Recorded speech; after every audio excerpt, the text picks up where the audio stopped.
तो हेलो दोस्तों, मैं संतोष राम उप मुखिया राजाराम, प्रखंड मलौलिया, जिला पश्चिमी चंपारण। आप सभी ग्रामवासी देशवासियों को दीपावली की हार्दिक शुभकामनाएं देते हैं।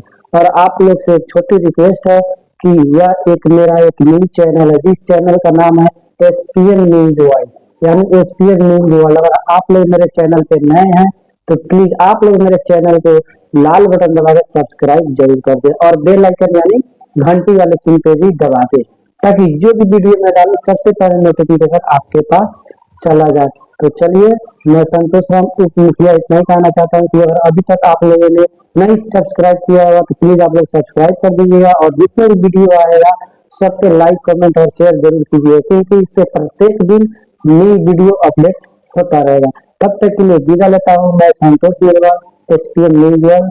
फिर से मिलते हैं अगले एक नेक्स्ट वीडियो में नए अपडेट और नई जानकारी के साथ। तब तक के लिए बाय बाय, सो थैंक्स।